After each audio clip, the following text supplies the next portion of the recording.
성구영신 찬양으로 아주 적격이었습니다.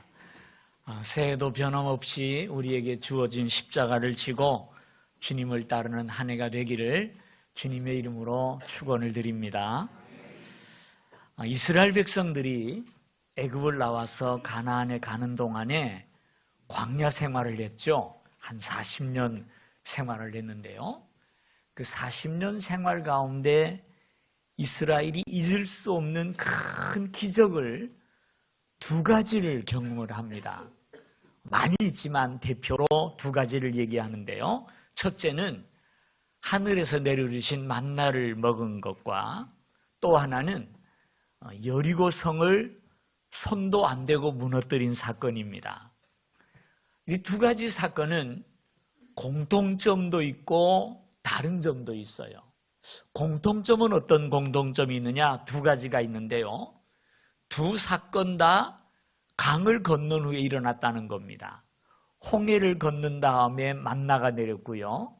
그 다음에 요단을 건넌 다음에 여리고성을 무너뜨렸어요. 강과 관계가 있더라고요. 또 하나는 두 사건 모두가 하나님께서 역사하셨다는 것입니다. 만나도 하늘에서 내렸고 여리고도 하나님이 무너뜨리셨지 이스라엘은 돌멩이 하나도 안 던졌어요. 하나님에 의해서 와르르 하고 무너졌어요. 그래서 공통점이 강을 건넌 후에 일어난 것, 또 하나는 하나님이 역사하신 것, 똑같은 공통점이에요. 그런데 다른 점이 하나 있어요. 뭘까요? 만나는 하늘에서 내려왔는데 그냥 내렸어요. 무슨 얘기냐 하면 이스라엘 백성에게 그냥 내렸어요. 믿음이 있는 사람에게도 내렸고 믿음이 없는 사람에게도 내렸고 근처에 살고 있는 유목민들도 쫓아나가서 거두면은 먹을 수 있었어요. 누구에게나 똑같이 내려주는 만나였어요. 그러나 반면에 여리고를 무너뜨리는 일은 백성에게 믿음이 굉장히 중요하게 역할을 해요. 만나는 믿음이 있거나 없거나 똑같이 내렸지만 여리고 성은 그들의 믿음이 굉장히 크게 작용했다는 거예요.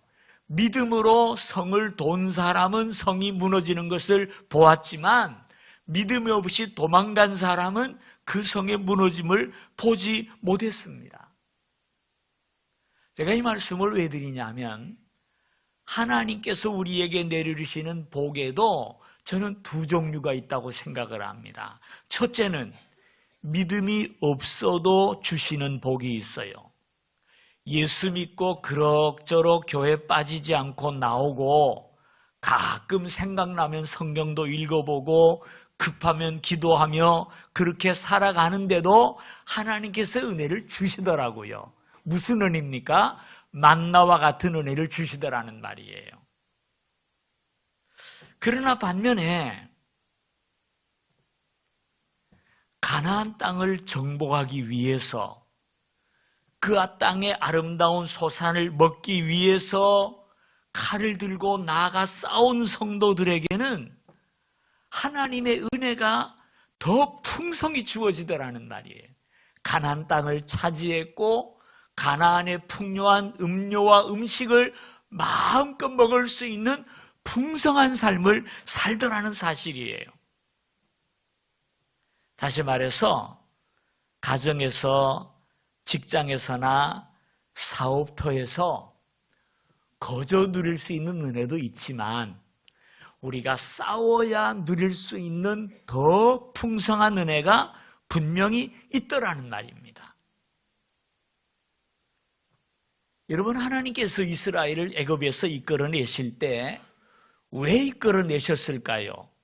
광야에서 만나나 먹으면서 그럭저럭 살아라 그러고 부르셨을까요? 아니에요. 가나안 땅을 들어가서 저들을 쫓아내고 그 땅을 차지한 후에 가나안의 모든 풍요를 마음껏 누리게 하려고 그들을 부르셨다는 거예요. 그런데 많은 사람들이 만나는 먹어봤지만 굳게 닫혀있는 여리고성의 위경을 바라보고 겁을 먹고 광야로 돌이킨 사람들이 있었어요. 그 사람들 때문에 40년을 광야에서 만나오면서 그럭그럭 살아가더라는 말이죠. 사랑하는 성도 여러분, 오늘날도 마찬가지입니다. 우리 믿음을 한번 돌아보시기를 바랍니다. 우리 그리스도인들 가운데에서는 애굽을 떠나기는 떠났지만 여전히 광야에서 만나만 먹고 연명하려고 신앙생활하는 분이 있는가 하면, 믿음을 가지고 가나안 땅을 정복하고 가나안의 소산과 풍요로움을 누리며 살아가는 성도들이 분명히 있다라는 사실이에요. 여러분은 어느 쪽이십니까? 세상에서 방황하다가 일주일에 한 번쯤 교회 나와서 설교를 듣는 등 만든 등 하면서 돌아가는 사람, 겨우 목숨 부지하고 연명하는 사람이에요. 그거라도 안 먹으면 굶어 죽으니까 할 수 없이 나와서 먹는 사람이 있어요. 이런 분들은 영적인 풍요로움이 무엇인지를 모르는 사람들이에요. 하나님께서 약속하시고 이끌어주시는 그 축복의 세계를 맛도 보지 못하는 사람이라는 사실이에요. 어떻게 하면 그 가나안을 나도 못 맛보고 신앙생활을 할 수 있을까요? 어찌하면 나도 그 가나안의 풍성함을 누리면서 살 수가 있을까요? 오늘 본문의 내용을 보면 40년의 광야 생활을 마친 다음에 이제 믿음으로 좀 훈련된 다음에 다시 가나안에 들어가는 이스라엘의 모습을 그리고 있어요. 요단을 건너서 가나안 땅에 들어갔는데 그 가나안에 제일 먼저 부딪힌 성이 여리고라고 하는 견고한 성을 만나게 됩니다. 이 여리고 성은요, 역사가 가장 오래된 성이요, 이중성벽을 쌓고 있고 그 당시에 교통의 요충지로서 굉장한 요새를 가지고 있는 성이었어요. 이 성을 만나게 될 때 이스라엘이 어떻게 그 성을 점령을 했을까요? 2020년을 우리가 맞이하게 되는데요, 우리 앞에도 분명히 여리고가 기다리고 있어요. 경제적인 여리고도 있고요, 정치적인 여리고도 있고요, 어찌할 바를 알 수 없는 삶의 여리고가 우리 앞에 버티고 있습니다. 그래도 우리가 물러나면 안 되죠. 나아가야죠. 어떻게 우리가 그 성을 향해서 나아가서 그 여리고를 무너뜨리고 가나안의 삶을 누릴 수 있을까요? 오늘 본문에 보면은 이스라엘이 무장한 무장이 나와요. 어떤 무장을 했느냐? 첫째는요, 자신의 연약함에도 불구하고 믿음으로 나아갔다라는 사실이에요. 나 자신의 연약한 모습을 알아요. 알면서도 불구하고 믿음으로 나아간 거예요. 자, 여러분 보세요. 여리고 앞에 선 이스라엘의 몰골이 대단했어요. 왜? 40년을 광야 생활을 했어요. 몰골이 얼마나 초췌하겠습니까? 옷은 다 낡았을 것이고요, 남루할 것이고요, 이리저리 끌려다녔던 난민과 똑같은 모습이죠. 초라한 모습이에요. 무기조차 제대로 없었고 싸움에 대한 훈련도 전략도 없이 지금 여리고 앞에 섰다라는 사실이죠. 그런데 이상한 점을 발견해요. 6장 1절에 보면은 이상한 말씀을 하는데, 이스라엘 자손들로 말미암아 여리고는 굳게 닫혔고 출입하는 자가 없었더라 그랬어요. 이스라엘이 여리고를 당도했더니 여리고 사람이 성을 꽉 걷어 잠그고 아무도 드나들지를 않았다라는 말입니다. 무엇을 말하는 것일까요? 좀 이상하지 않나요? 병법을 좀 안다면 저들이 정렬을 정비하기 전에, 지금 뭐 그냥 피곤이 지쳐서 도착했으니까 그때 얼른 최정예 부대를 내보내가지고 막 싹쓸이 해가지고 빨리 물리쳐야 될 텐데, 그런 남루하고 보잘것없는 군대가 왔는데 문을 걸어 잠그고 안 나왔다는 건 뭡니까? 이스라엘을 두려워했다는 사실이거든요. 5장 1절에 이런 말씀이 있어요. 여호와께서 요단물을 이스라엘 자손 앞에서 말리시고 우리를 건너게 하셨음을 듣고 마음이 녹았고 정신을 잃었더라. 누가요? 여리고 사람들이 그랬다는 거예요. 이스라엘 요단을 건너온 소리를 듣고 그 소리를 듣고 마음이 흔들리고 녹았고 정신이 잃을 정도로 극도로 공포감에 여리고가 빠져 있다라는 사실이에요. 왜 그들이 공포감에 빠졌을까요? 이스라엘이 가지고 있는 무기 때문입니까? 군사력 때문입니까? 그들의 훈련된 군대 때문입니까? 아니요. 단 하나의 이유가 있어요. 그들이 가나안 땅으로 자꾸 다가오고 있기 때문에 두려웠던 거예요. 이스라엘이 가지고 있던 믿음이 두려웠던 것이고 이스라엘과 함께하는 하나님이 두려웠기 때문인 줄로 믿으시면 아멘 하십시다. 여러분, 이것이 우리 그리스도인이 가지고 있는 무기예요. 세상 눈으로 보기에는 보잘것없는 무리고 믿음을 가지고 전진할 때 여리고 사람들이 볼 때 웃기는 광경이었지만 그들과 함께하는 하나님이 두려웠고 그들이 믿음으로 전진하는 그 모습이 두려웠다라는 말입니다. 앞만 봐도 거짓대들인데 뭘 믿고 저렇게 달려오는 그런 거예요. 생각을 해보세요. 여리고가 어떤 성인데 저런 거짓대들이 지금 점령하겠다 오니까 이상하잖아요. 두려운 거예요. 이거 우리가 기억하시자고요. 오늘 우리의 모습이 초라할지 몰라요. 내가 하고 있는 사업의 자본이 너무 초라하고 내가 받는 월급 봉투는 너무나 작고 지난달에 어떤 성적은 너무나 초라할지 몰라요. 그러나 기죽지 마세요. 왜? 하나님께서 나와 함께 하신다는 믿음을 가지고 앞으로 나아갈 때 하나님께서 여리고를 무너뜨릴 줄로 믿으시기를 바랍니다. 하나님 앞에 이 시간 기도하세요. 하나님, 나 실력 없습니다. 나 머리 나쁩니다. 나 돈도 없습니다. 나는 맨 땅에 헤딩하는 사람입니다. 그러니 하나님 날 좀 도와주세요. 여러분, 이 믿음으로 나아갈 때 세상이 두려워할 줄로 믿으시기를 바랍니다. 하나님이 나와 함께 하시고 나를 도우심을 믿습니다 하고 나아가면 내 앞에 여리고라 할지라도 무너진다라는 사실이에요.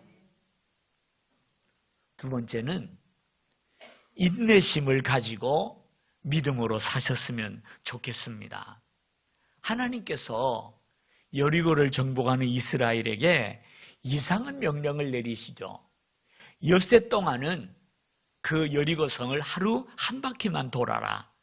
그리고 마지막 7째 날은 7바퀴를 돈 다음에 나팔 소리와 함께 소리를 질러라. 외치면 그 성이 무너질 것이다 라고 명령하라세요.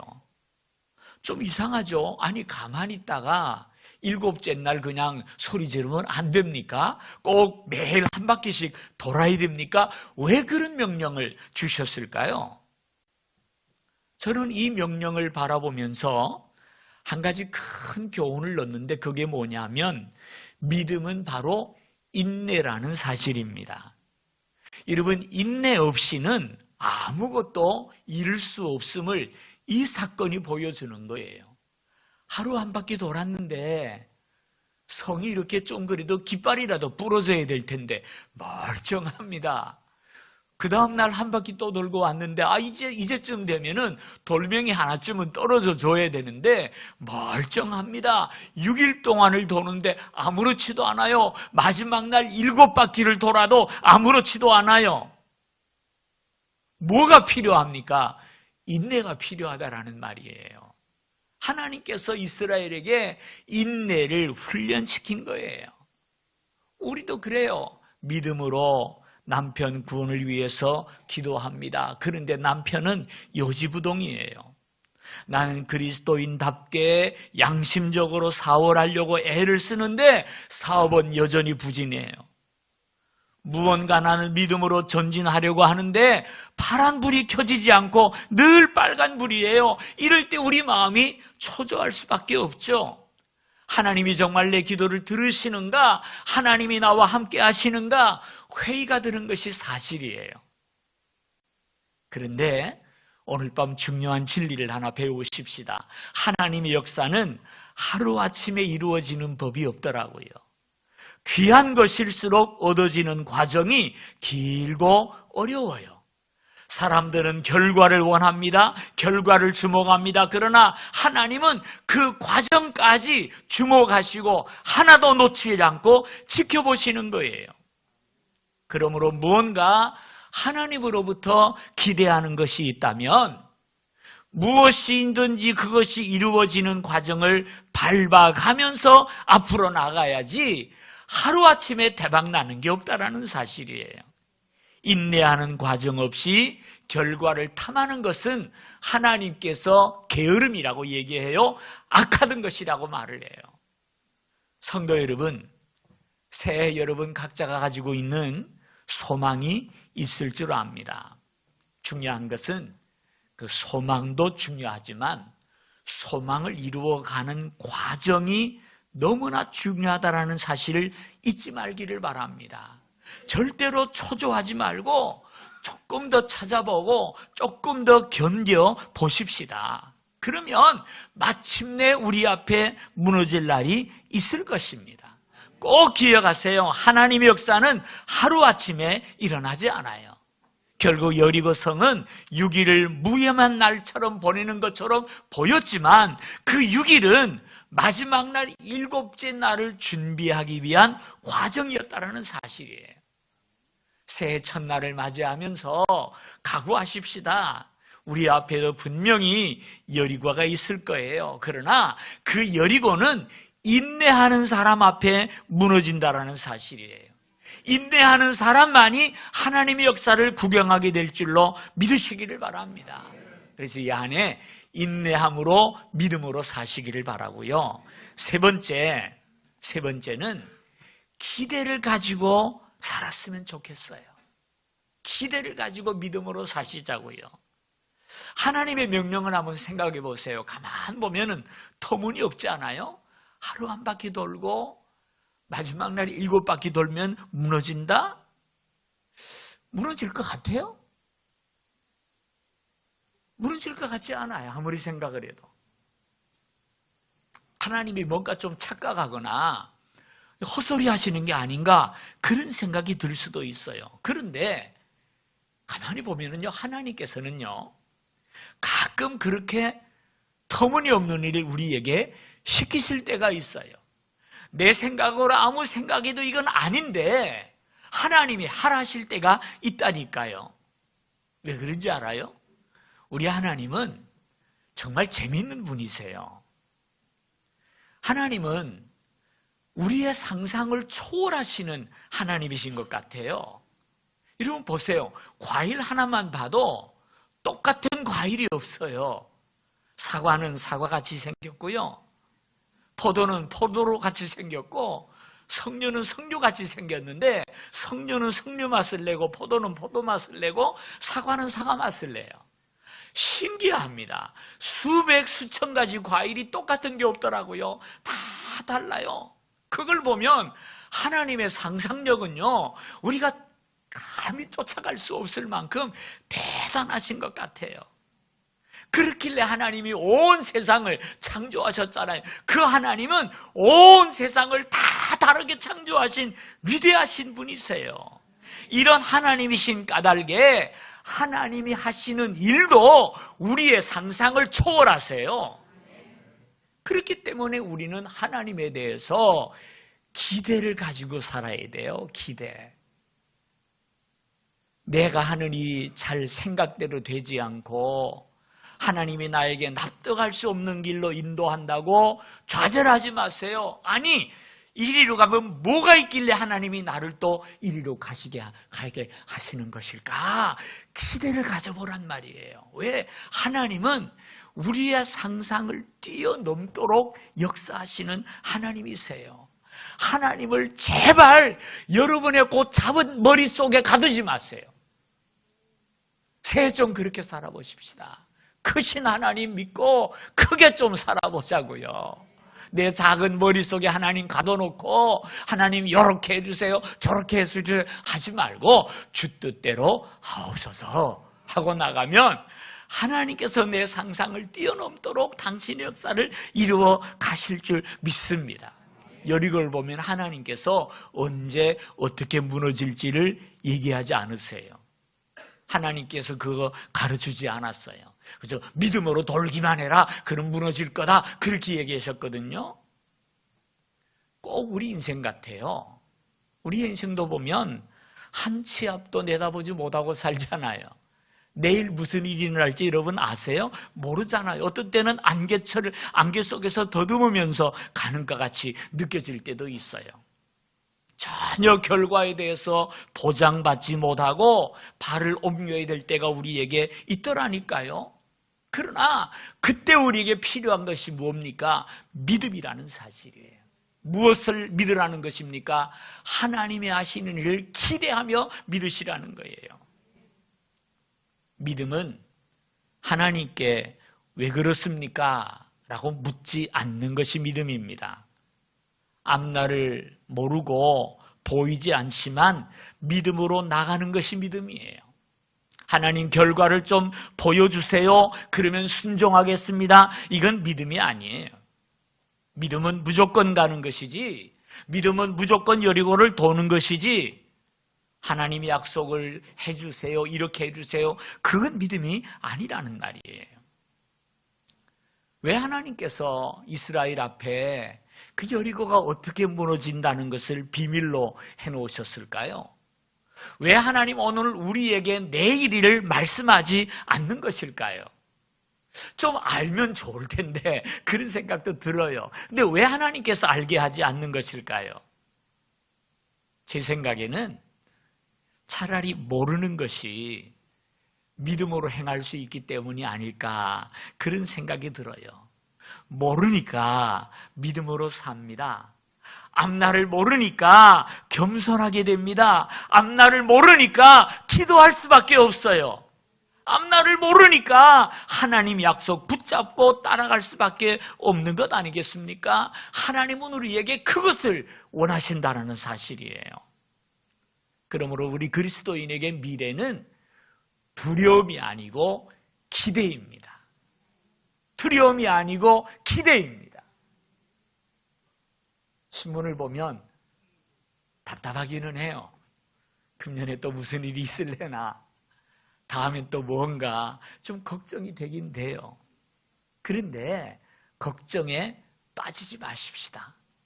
하나님이 살아계시고 하나님께서 세상을 주관하시는 까닭에 하나님께서 생각지 못하는 방법으로 우리에게 놀라운 것을 보여주실 날이 반드시 있을 것입니다. 그러므로 내일에 대해서 두려움을 가지기보다는 흥미진진한 마음을 가지고, 눈을 뜨면 무슨 일이 있을까? 새해가 밝으면 하나님께서 어떤 일을 나에게 이루어 주실까? 기대하면서 새해를 맞이하십시다. 이것이 믿음이에요. 여러분에게 있는 여리고는 무엇입니까? 도무지 변하지 않는 나 자신이 여리고일 수도 있어요. 구원받지 못한 내 남편, 내 부모님이 우리의 여리고일 수도 있고요. 벽에 부딪혀 있는 내 사업이, 지금 어떻게 될지 모르는 그 사업이 나에게 여리고일 수도 있어요.